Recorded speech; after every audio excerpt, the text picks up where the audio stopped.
Comemorando os 100 anos de rádio no Brasil, hoje temos o prazer de trazer aqui no estúdio da Rádio Uniso e também da TV Uniso, dentro do Labcom, Doraci Sola Galera, um dos mais completos jornalistas esportivos do Brasil, que hoje vem falar um pouco da sua história no rádio.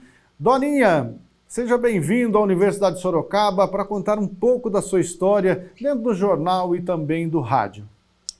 Obrigado, Luiz. E eu confesso que fiquei honrado pelo convite, porque isso aí marcará esse projeto, um projeto fabuloso e que ficará gravado na história da cidade. É um documentário maravilhoso e eu estou à disposição de vocês para falar sobre o período em que eu trabalhei na rádio, tanto na Cacique e um pouquinho na Rádio Clube. Dorinha, como é que você entrou no rádio? Foi para falar de esportes no rádio? Veja bem, na época, eu não lembro quem era o prefeito, mas ele convidou o Dr. Benedito Palhato para comandar o esporte em Sorocaba, principalmente o varziano. E a primeira coisa que ele fez, depois de aceitar o convite do prefeito, foi me contratar para coordenar uma equipe a princípio seria só do varziano, mas o negócio foi crescendo tão grande, mas tão grande, que nós acabamos tendo uma equipe que até hoje nós não temos em Sorocaba. Eu acho que tem até rádio maiores na capital paulista, tudo, que não tem um número de pessoas e de gente com boa dicção, conhecimento do esporte, tudo junto numa equipe só. Nós tínhamos, a princípio, como eu falei, era só varziano, o negócio expandiu, foi para profissional. Nós tínhamos um programa no sábado, no domingo, e a tarde todo dia à tarde, se não me falha a memória, às 5 da tarde, nós tínhamos um outro programa que era esporte geral, na realidade. E nós, no sábado, nós já preparávamos os jogos de domingo, e nós íamos entrevistar jogadores, tudo da equipe, digamos, Barcelona e Canto do Rio, digamos, que é um choque rei lá do bairro, e nós mandávamos um repórter para entrevistar os jogadores das duas equipes, já preparando o ambiente para a narração no dia seguinte. Então nós tínhamos uma audiência fantástica. Tanto é que o grande lance, na realidade, quem suportava, digamos, o profissional, era mais o varziano, porque todo mundo levava. Você tem uma ideia, Luiz? Nos jogos que nós fazíamos, e nós tínhamos dois locais, mais ou menos, para não ter problema. Se desse problema numa transmissão, já tinha uma equipe reserva em outro tinha uma lugar. outra de reserva para evitar problema. E o grande lance aí, todo mundo com radinho ouvindo a narração, porque, eu não sei se for o doutor Benedito Palhato, mas ele teve a grande ideia de instalar interfone nos locais de jogos. Então nós tínhamos no plantão o Caio Comitre, que toda hora que saía um gol, tinha, digamos, e tinha na maioria das vezes 8 jogos de manhã e tem 2 à tarde.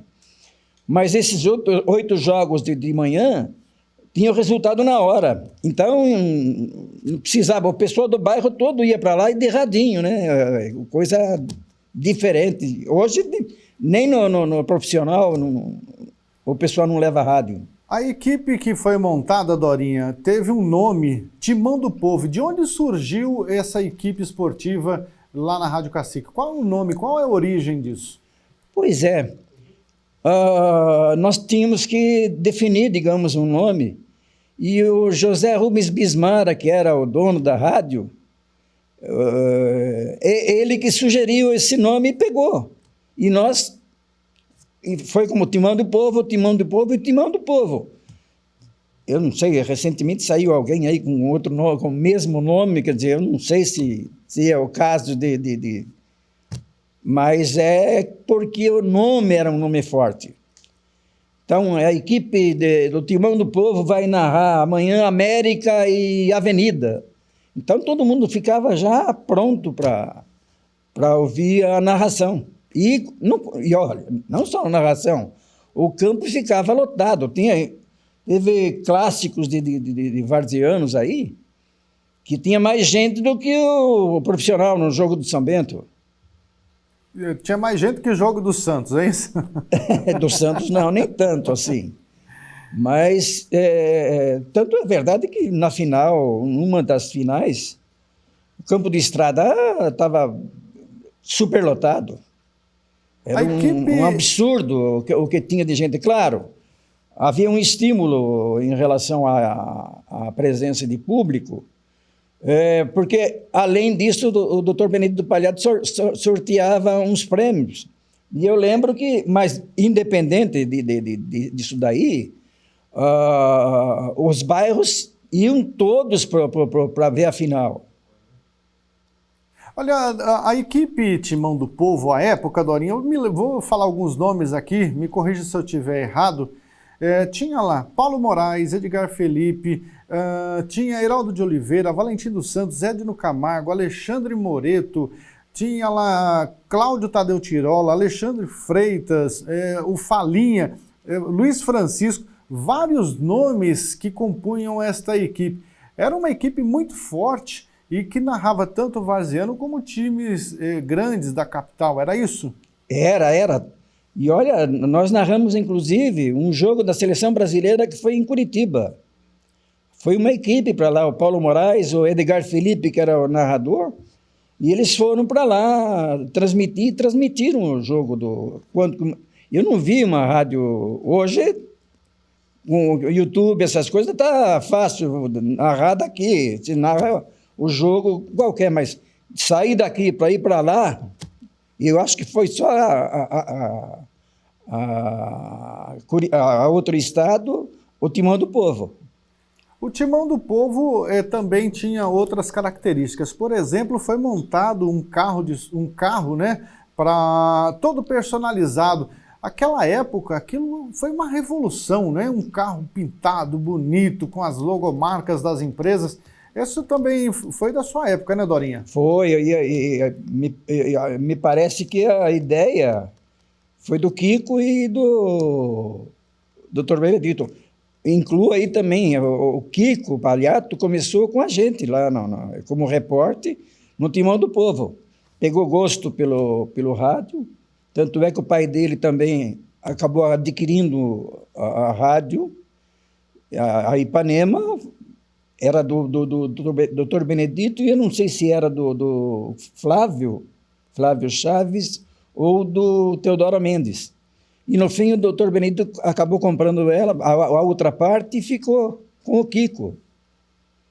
Essa equipe Timão do Povo tinha um narrador esportivo, já falecido, Edgar Felipe, que também tinha uma característica bastante interessante, né? Ele parecia uma narração do Fiore Giliotti na época, é isso? Exatamente, era fantástico, dava a impressão para quem não estava presenciando, digamos, ele narrar, ouvindo só o rádio, falou, pô, o Fiore Giliotti está transmitindo o jogo aqui pelo Timão do Povo. E era ele, mas a voz dele é idêntica. Era uma cópia bem feita. Era um grande narrador esportivo, mas também que te deu grandes problemas, né, Dorinha? Muitos problemas. Ele tinha uns problemas familiares que mexiam com tudo. Teve época que uma senhora, não sei se era a esposa dele ou era namorada, o que era, que vira e mexe aparecia no estúdio da rádio, cobrar ele. Foi uma época meio difícil, viu?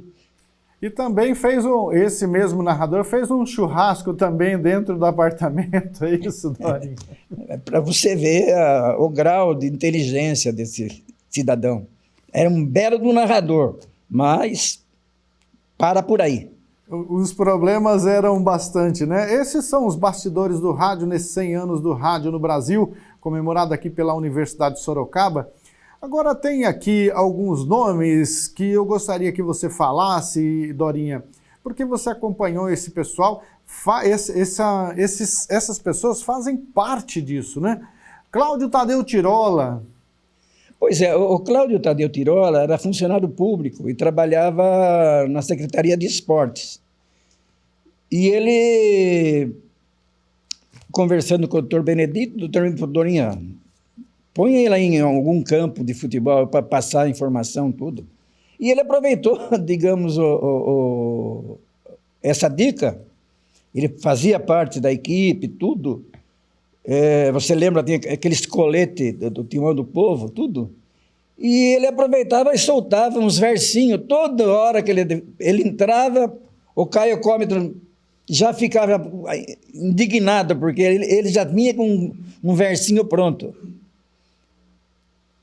Também tem um que chamava o Alexandre Moreto, ele trabalhava na Polícia Civil, ele falava Alexandre Freitas, lembra também um ótimo comentarista, um ótimo repórter também, Dorinha? Ele foi repórter também, eu não diria um ótimo repórter, mas para a Várzea era o que tem de melhor, digamos, é essa maneira do pessoal atuar, porque falava a voz do povo. Não tem essa de sei lá, concordância gramatical, essas coisas todas, errar a palavra. O pessoal entendia e levava, e ninguém falava. Era Alfredo de Freitas. E bem popular, né? E teve uma hora que teve um jogo no campo do Barcelona, então o Moreto narrando, e deu uma confusão na área lá. E o que aconteceu aí, Freitas? O juiz deu. Freitas, deu o quê? Não, o juiz deu. Eu estou aqui perto, sou testemunha. O juiz deu. Falou, Freitas, na rádio não se fala isso, Freitas. Então ficou como se o juiz tivesse dado alguma coisa. Outro também característica importante e que marcou foi o Falinha, né? O Falinha. Nercy José. O Nercy José Marcelo. Ele estava de plantão lá no campo do Montenegro, lá no Luciano Pellegrini. Um jogo importante lá, o Montenegro. E era um jogo, eu não sei se era o clássico de lá, mas era um jogo em que estava 0-0, uma falta na entrada da área. E ele falou, Caio, de lá no interfone, falou, Caio, olha, tem uma falta perigosa aqui pro Montenegro, é possível que saia gol. Ele falou, pô, então narra daí. Para ele foi uma festa. E aí ele falou, atenção, vai, correu, bateu, e a bola subiu, foi lá no Calipá, foi só Pardar que avou. Isso fica marcado, né? É uma figura, né? A bola acho que foi no Bambuzá, não é isso? No Bambuzá, isso. No Bambuzá. Não era eucalipto, era bambu Bambuzá. mesmo, Bambuzá. O Celso Miudinho também esse foi um grande repórter, né? Foi. No tamanho e na simpatia, né? Na simpatia e no tamanho. Deu um grande amigo. Aliás, a equipe toda, né? A exceção, digamos, do Edgar, que era a ovelha negra, digamos, do grupo.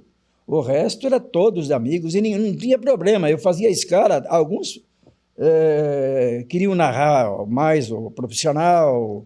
Então, você tinha que fazer... Olha, eu tinha de narrador, tinha o Alexandre Moreto, tinha o Edno Camargo, eu tinha o Edgar Felipe...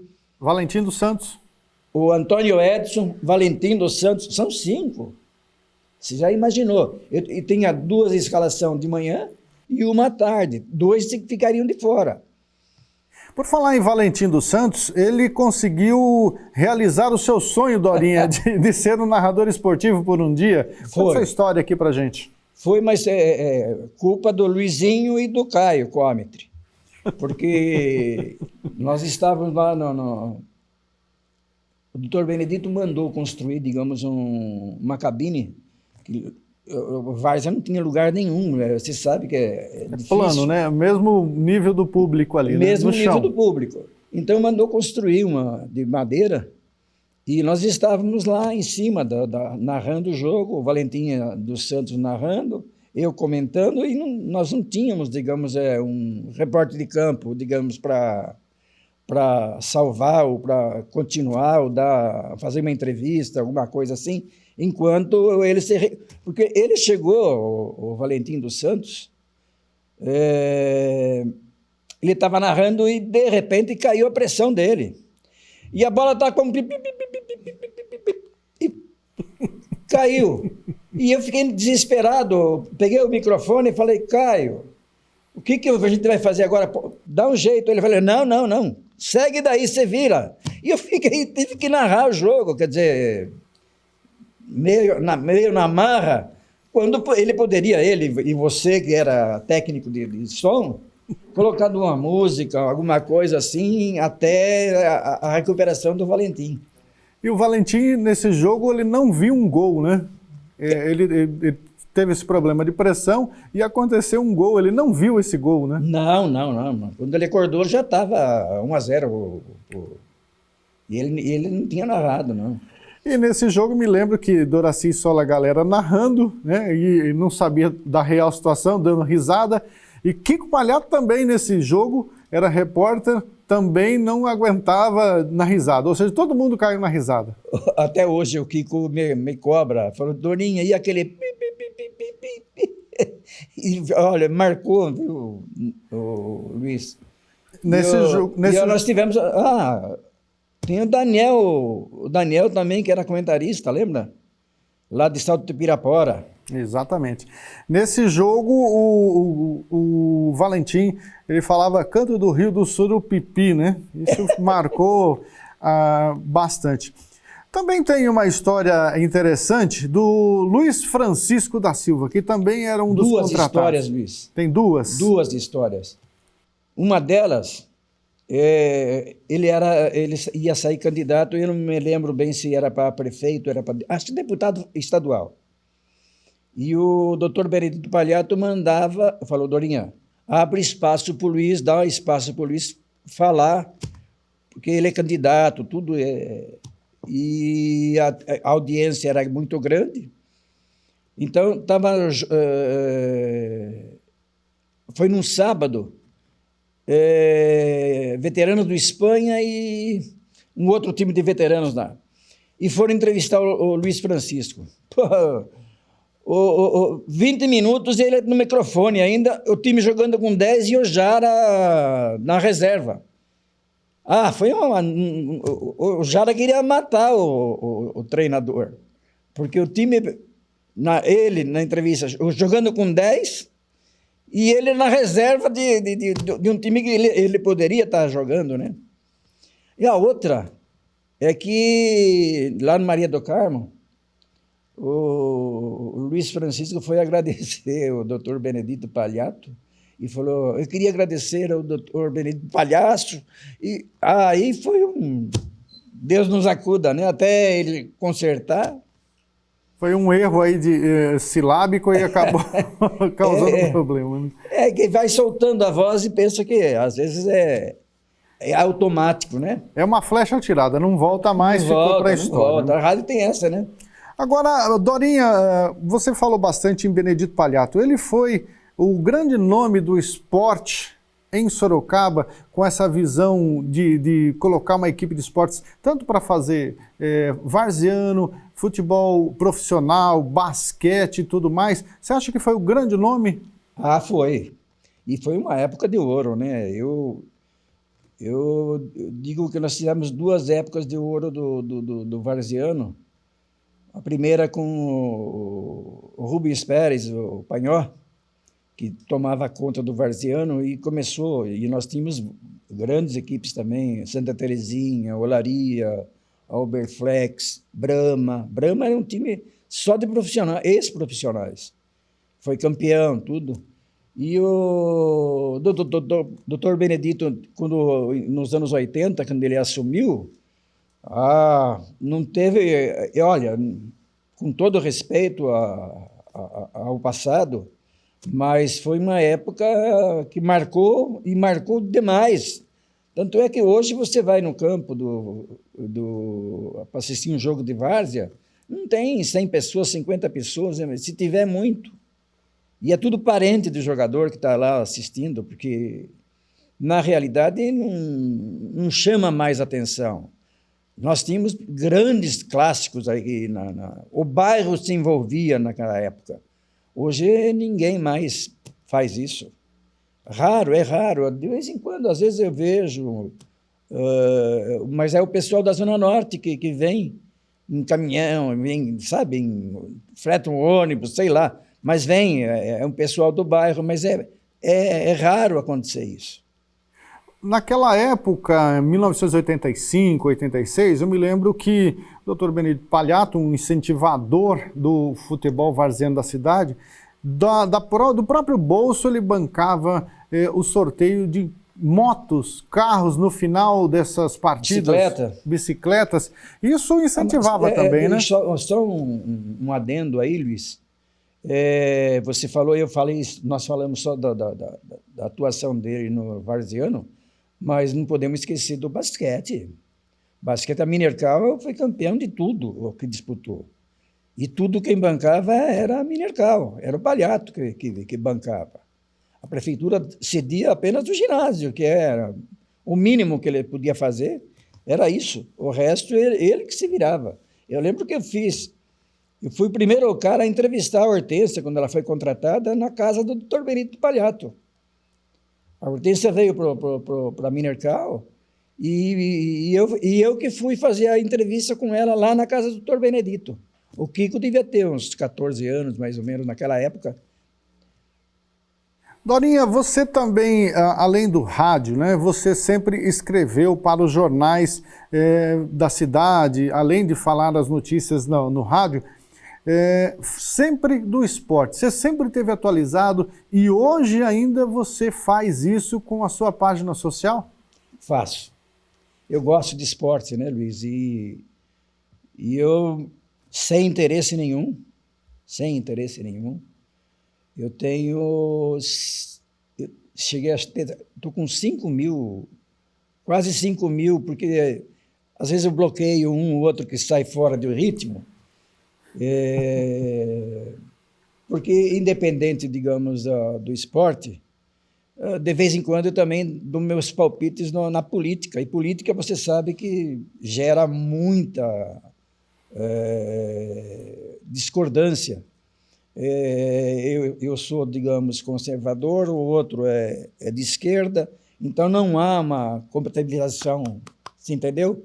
Então, sempre... Mas aí, às vezes, tem pessoas que excedem, e ao invés de fazer o comentário ou discordar do comentário que eu fiz, cita meu nome e me agride verbalmente. Aí eu sou obrigado a bloquear, porque primeiro que eu não ganho nada com isso. Quer dizer, eu faço por prazer. Tanto é que se você pegar a minha página, todo jogo que acontece, na hora terminou o jogo, você já tem o resultado. Você não precisa estar procurando em lugar nenhum, você já sabe que tem o resultado. E hoje em dia, Luiz, não tem essa de você fazer comentário muito grande. A turma quer notícias curtas. Não tem tempo mais, parece que ninguém tem tempo mais de ficar lendo, digamos, como que foi o jogo, como que o time jogou, o sistema de jogo. Para ele está pouco ligando, ele quer saber quanto foi o jogo, qual foi o resultado do jogo. Então, eu dou essas notícias rápidas, você entendeu? Na hora, eu termino o jogo, como eu gosto de assistir, assisto, e aí faço, digamos, quase que um trabalho voluntário, não, como que é? Gratuito, digamos, a toda a comunidade. Eu tenho 5.000 pessoas no meu site. Se você pegar, é quase 5.000, porque sempre tem um ou outro que às vezes eu bloqueio, tudo. E tive que criar uma fanpage. Também foi um monte aí, mas aí, como eu fazia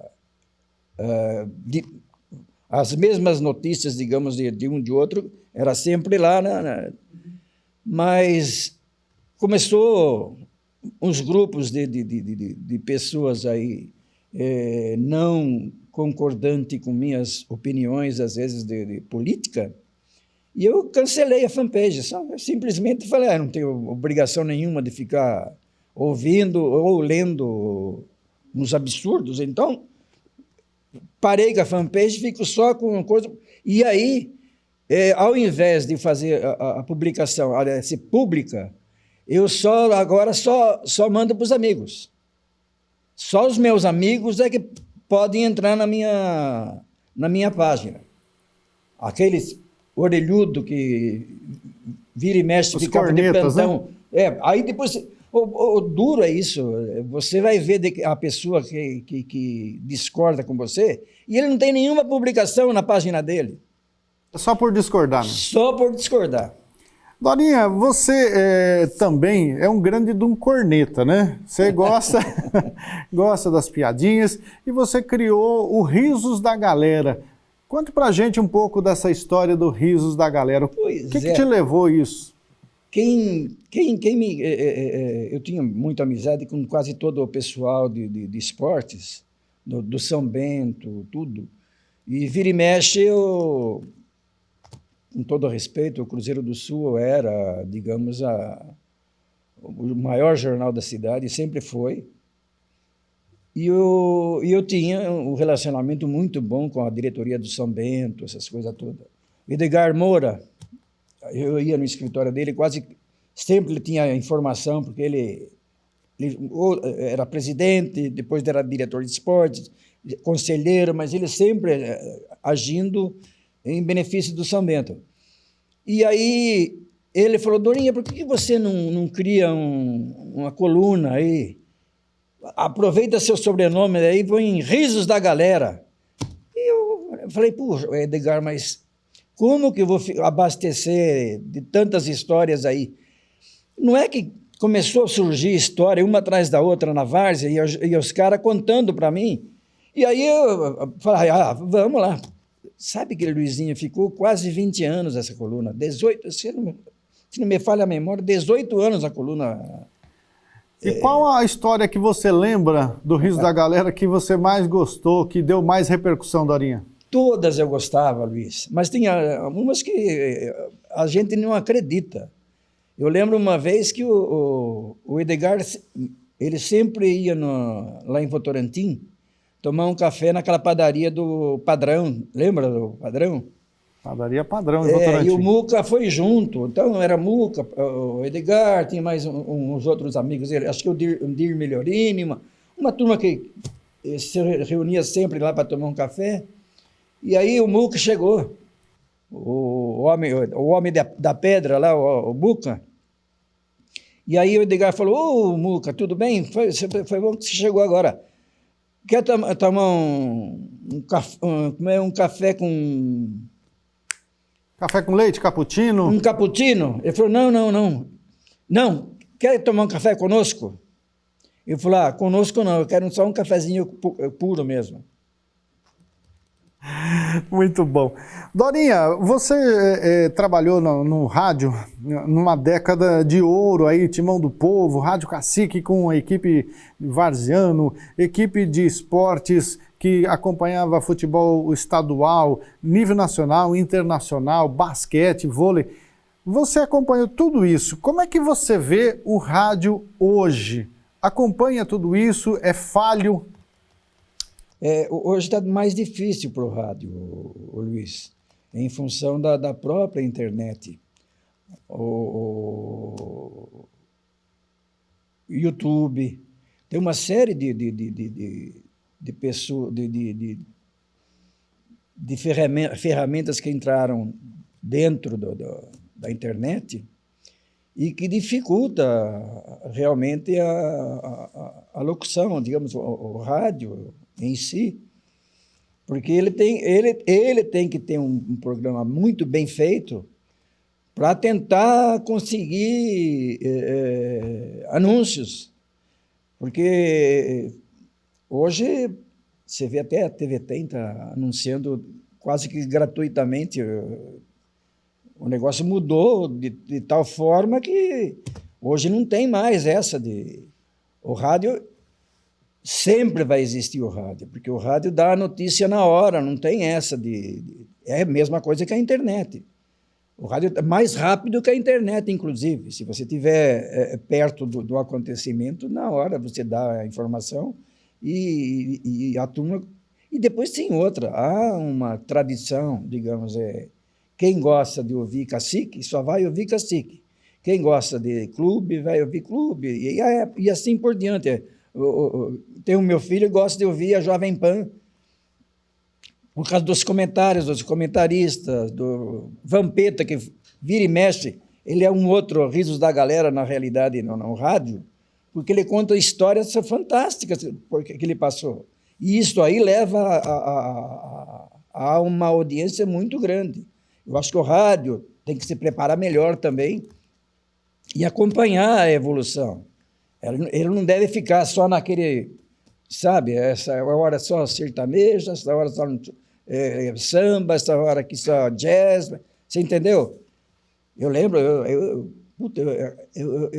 ouvia o Nhojuca, o Curiango, sabe? Azilar, era Tchá-Tchá-Tchá. Era isso? O programa da Zilá, eram vários, né? Ela teve lá o show de mulher, teve então, também vários. E ela praticamente tocava a própria Rádio Cacique. Muito bom. Falamos aqui com Doraci Sola Galera, nesses 100 anos do rádio que estamos comemorando aqui na Universidade de Sorocaba.